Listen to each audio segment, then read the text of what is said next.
You probably don't know the most defining match in Cristiano Ronaldo's career, let alone that it was an El Clasico match. And that's okay. That's okay because not a lot of people do. But before we get into that, welcome to Pitch Invaders. My name is Emilio. Drop a like on the video, and if you'd like to see more football content, then be sure to subscribe. The most recent Supercopa de España final was the 256th official meeting between Spanish giants Real Madrid and Barcelona. A fixture coined as El Clasico, being not only one of the most notable fixtures in every football season, but it's become somewhat of a global phenomenon, even to non-football fans. Real Madrid went on to win their 13th title, inspired by a first-half Vinicius Jr. hat-trick.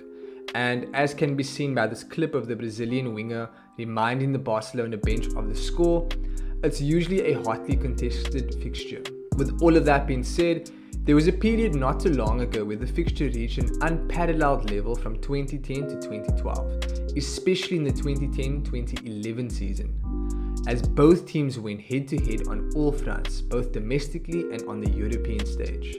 The fixture contained two of the biggest teams on the planet, both sides being managed by treble-winning managers, and I think without a doubt in anyone's mind, two of the greatest players the sport has ever seen. If that was not enough, the football world was treated to an unprecedented 4 El Clasicos in the span of just 18 days.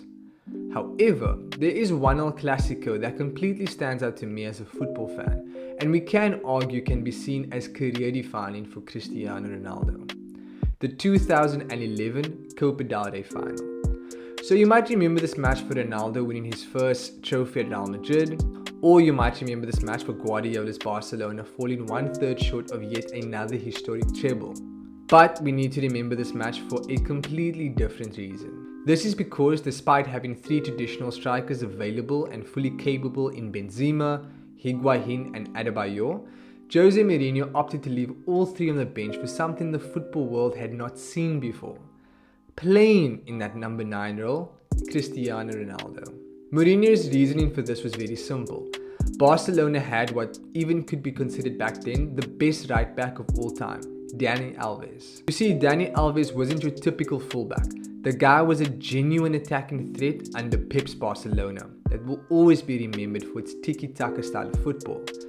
Not wanting Cristiano to spend most of his time tracking back to defend Dani Alves, Mourinho saw it fitting to take the risk and to play him up front. As Mourinho so eloquently put it himself, sometimes you have to move the pieces of the chess to try and create the best solution for the team. Cristiano's only objective would be to score goals. Despite the match finishing goalless after 90 minutes, there had been numerous scoring opportunities on both sides. Ronaldo was credited with having 3 good chances in the first half, the last of which forced a one-handed save by Barcelona keeper Jose Pinto. Barcelona failed to register a single shot on target, but would then go on to dominate the second half in terms of possession, as they so often did, and were able to test Iker Casillas. The game was eventually finally won in extra time, with the game's all-important goal being a decisive header from none other than Cristiano Ronaldo, sealing Madrid's first Copa del Rey triumph in 18 years. Mourinho's decision to play Cristiano in the number 9 role of a game of that magnitude is a testament to his vision as a coach, as well as Ronaldo's relentless efforts to become the best player in the world. Despite all this, Barcelona would end the season as La Liga champions and would end up lifting the UEFA Champions League. However, this became somewhat of a turning point for Real Madrid and ultimately Cristiano Ronaldo. The following season, Real Madrid would go on to end Barcelona's dominance in Spain by lifting La Liga and doing it in record-breaking style.